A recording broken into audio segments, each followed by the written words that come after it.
यदि किसी भिन्न के अंश और हर दोनों में 2 जोड़ दिया जाए तो वह 9/11 हो जाती है। यदि अंश व हर दोनों में 3 जोड़ दिया जाए तो वह 5/6 हो जाती है। वह भिन्न ज्ञात कीजिए। भिन्न का मतलब P/Q के रूप में हो, है ना, अंश बटे हर हो। तो हम यहाँ लिख देंगे, माना भिन्न का जो अंश है x, वह हर क्या है, y है। तब भिन्न कैसी बनेगी? तब जो भिन्न बनेगी वो होगी आपकी x/y, ये अंश और ये हर, प्रश्नानुसार।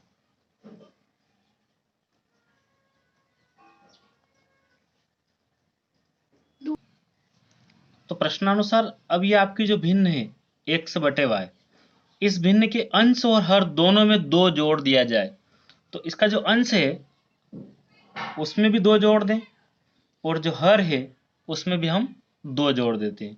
तब वो क्या बन जाती है? तो बराबर वो बन जाती है 9/11। इस 11 का गुणा आपको इधर करना है, 9 का गुणा इस पक्ष में करना है। तो ये क्या बनेगा? जब हम x+2 का गुणा इस 11 से बराबर इस 9 का गुणा y+2 से, तो ये आपका बनेगा 11x, 11 गुणा फिर 2 से होगा तो 11 दूना 22। यहाँ 9 का गुणा y से तो 9y और 9 का गुणा 2 से 9 दूना 18। ये 11x है और यहाँ 9y, इसको इधर लाते हैं तो ये 9y माइनस का बनता है। यहाँ 18 रह गया, उधर से 22 आया तो ये 22 आपका बना माइनस का। 11x माइनस 9y बराबर यहाँ 22 और ये 18। ये 22 जो है आपका ये माइनस का है, तो यहाँ पर 22 में से आपका 18 गया तो माइनस का बचा 4। ठीक है, ये आपकी समीकरण नंबर 1 हो गई। पुनः प्रश्नानुसार यदि अंश व हर दोनों में 3 जोड़ दिया जाए तो आप लिखेंगे, पुनः प्रश्नानुसार आपकी भिन्न क्या है? भिन्न है x/y। अंश और हर दोनों में यहां भी 3 जोड़ देंगे और हर में भी 3 जोड़ देंगे, तब वो क्या बनेगी? 5/6। ठीक है, इस 6 का गुणा आप x+3 में करेंगे और इस 5 का गुणा y+3 में। तो ये क्या बनेगा आपका? ये बनेगा आपका 6x और 6 तिया 18, ये बना 5y और 5 तिया 15। यहाँ 6x है,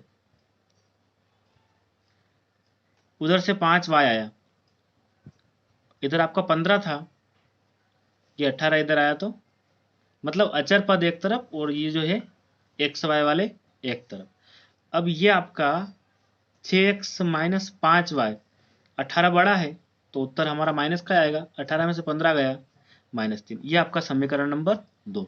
समीकरण 1 और 2 को आप प्रतिस्थापन विधि से हल करेंगे।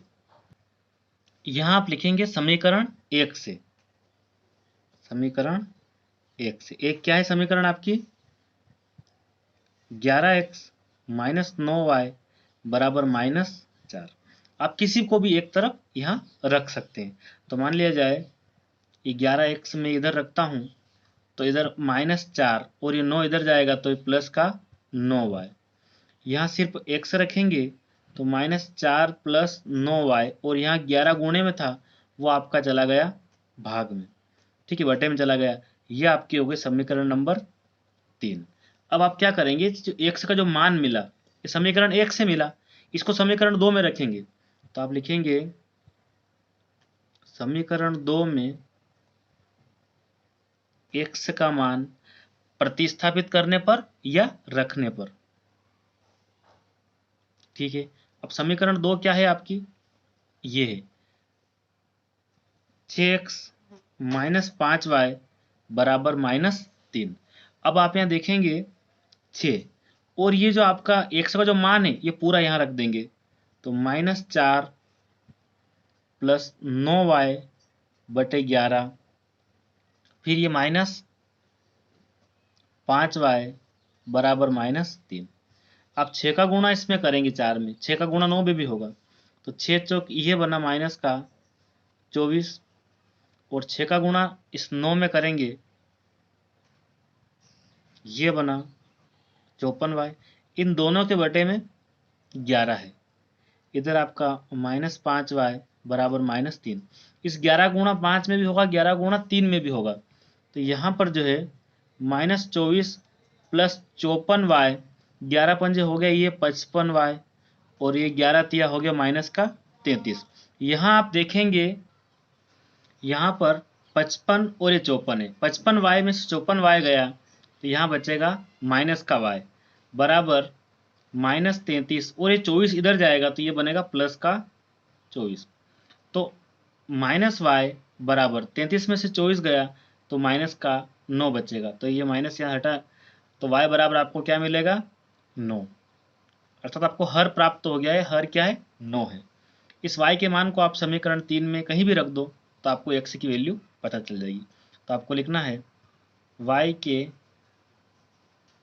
इस मान को समीकरण 3 में रखने पर, है ना, मान को समीकरण 3 में रखने पर।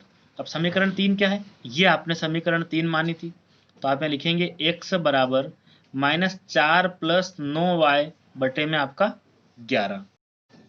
तो यहाँ हमें लिखना है x बराबर -4 प्लस 9, और ये जो y का मान है ये भी हमारा 9 है, बटे में हमारा 11। x बराबर -4, ये 9 में हो गया आपका 81 बटे में 11। तो x बराबर आपको मिला 81 में से 4 गया तो ये मिला 77/11। इसको हम काटेंगे 11 7 77, तो जो x का मान मिला वो मिला आपको 7। तब आपने भिन्न क्या मानी थी, तो भिन्न मानी थी आपने x बटे y। तो आपको लिखना है भिन्न बराबर x बटे y मानी थी, तो उसका जो आंसर आया x की जगह आप 7 रख देंगे और y के स्थान पर आप 9 रख देंगे, तब आपकी भिन्न क्या बनेगी 7/9। ये आपको समझ में आया होगा। प्रश्न है 5 वर्ष बाद जेकब की आयु उसके पुत्र की आयु से 3 गुनी हो जाएगी। 5 वर्ष पूर्व जेकब की आयु उसके पुत्र की आयु की 7 गुनी थी, उनकी वर्तमान आयु क्या है। तो यहाँ पर जेकब और उसके पुत्र की बात हो रही है, तो हम मान लें आपको निकालना है वर्तमान आयु निकालना है, तो आप लिखेंगे माना कि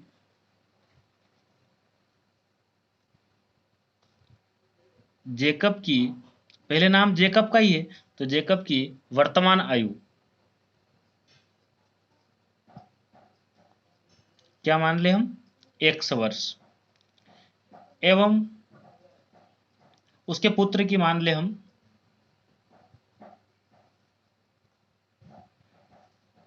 उसके पुत्र की वर्तमान आयु y वर्ष मान लेते हैं। ठीक है, अब यह शर्त है प्रश्नानुसार, पहली शर्त है 5 वर्ष बाद। अगर मैं आपसे पूछ लूं कि आज आप मान ले जाए 15 वर्ष की हैं, तो 5 वर्ष बाद कितने होंगे, 15 में 5 जोड़ोगे आप, बाद का पूछे तो जोड़ना है। ठीक है, तो यहां पर हम देखते हैं प्रश्नानुसार प्रथम शर्त है ना, ये है जेकब। अब ये 5 वर्ष बाद, तो इसमें क्या होगा 5 हमें जोड़ना पड़ेगा। तो जब 5 वर्ष बाद जेकब में 5 जोड़ा तो पुत्र में भी क्या होगा 5, आपको यहां भी जोड़ना, दोनों की आयु एक साथ बढ़ रही है। 5 वर्ष बाद ये वाली है ना, जेकब की आयु उसके पुत्र की आयु की से 3 गुनी थी। उसके पुत्र की आयु ये है, इससे कितनी थी 3 गुनी थी, तब जाके दोनों बराबर हो जाएंगी। तो जेकब की आयु जो है उसके पुत्र की आयु की 3 गुनी हो जाएगी। अब इसको हम देखते हैं, x प्लस 5 बराबर 3 का गुणा y में होगा तो 3y, और 3 का गुणा हम 5 में करेंगे, 3 पंजे 15। इससे हम समीकरण बनाएंगे, तो यहां पर x और ये 3y इधर आया तो माइनस का बना, बराबर में यहां रह गया 15, उधर से 5 आया तो ये भी माइनस का, तो ये x माइनस 3y बराबर 15 में से 5 गया तो बचा 10। ये आपके समीकरण नंबर हो गई 1। उसके बाद एक और शर्त आपके पास क्या है, 5 वर्ष पूर्व। ठीक है, तो यहां लिखते हैं पुनः प्रश्नानुसार पहले का पूछे, यदि आप 15 वर्ष के हैं और 5 वर्ष पूर्व, तो आप बताएंगे 10 वर्ष के, आप घटाएंगे यहाँ पर पूर्व में। तो ये जेकब है 5 वर्ष पूर्व, और ये उसका पुत्र है, ये भी 5 वर्ष पहले, उसकी भी उम्र कम होगी, इसकी भी कम होगी। 5 वर्ष पूर्व जेकब की आयु उसके पुत्र की आयु की 7 गुनी थी, तो अभी भी पुत्र की आयु से कितनी थी, 7 गुनी, तो 7 का गुणा कर देंगे तब जाके बराबर होगी। तो ये आपका x माइनस 5, 7 का गुणा y में होगा तो 7y, 7 का गुणा 5 में 7 पंजे 35। आप देखेंगे ये x और y, 7y इधर आएगा, इधर आपका माइनस 35 है, और यहां से 5 आएगा तो जो प्लस का बनेगा। अब आप देखेंगे x माइनस 7y, 35 बड़ा है और 5 छोटा है, 35 के जो निशान है वो माइनस का, 35 में से 5 गया, क्या बचा, 30। ये समीकरण नंबर आपकी 2। अब समीकरण 1 और 2 को आप हल करके इस सवाल को कर सकते हैं। तो हम क्या करेंगे, समीकरण 1 से, समीकरण 1 क्या है आपकी, x माइनस 3y बराबर 10। इन दोनों में से किसी भी एक को हम, x को इधर रखते हैं 10, और ये 3y इधर आया तो प्लस का बन गया। अभी x का जो मान आया इसको हम समीकरण नंबर 3 दे देंगे। इस समीकरण 1 से जो हमने मान निकाला है उसको हमें समीकरण 2 में रखना है। तो आपको लिखना है समीकरण 2 में x का मान प्रतिस्थापित करने पर या रखने पर। ठीक है, तो आप क्या करेंगे, यहां समीकरण 2 देखो आप क्या है, x माइनस 7y बराबर माइनस 30। आपको क्या करना है, इस x स्थान पर ये मान रखना है। तो आप ये मान पूरा लिखेंगे तो क्या है, ये 10 प्लस 3y और ये माइनस का 7y बराबर में कितना है, 30 है। अब यहां देखेंगे आप कि 10, 7 में से 3 गया तो माइनस का क्या बचा आपका, 4y बराबर में क्या है, 30 है। तो आप यदि 4y यहीं रखते हैं, 30 अचर पद है, ये 10 इधर आएगा तो ये माइनस का बनेगा,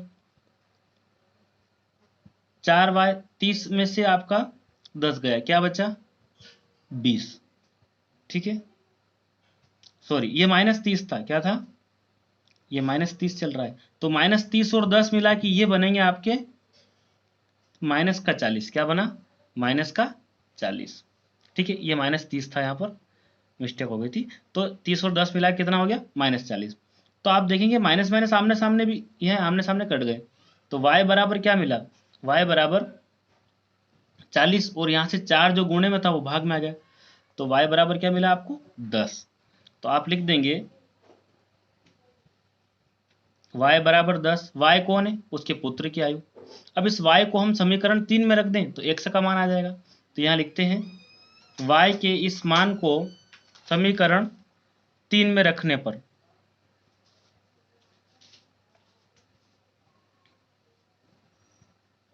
अब समीकरण 3 क्या है आपकी, x बराबर 10 प्लस 3y। तो x बराबर 10 प्लस 3 और y की वैल्यू अभी आपने निकाली 10, x बराबर 10 प्लस 3 का गुणा 10 में होगा तो क्या बनेगा, 30। x बराबर 10 और 30 मिला के कितना, 40। तो आप लिख सकते हैं कि जेकब की वर्तमान आयु 40 वर्ष और उसके पुत्र की वर्तमान आयु 10 वर्ष। तो अतः जेकब की वर्तमान आयु 40 वर्ष और उसके पुत्र की वर्तमान आयु 10 वर्ष होगी।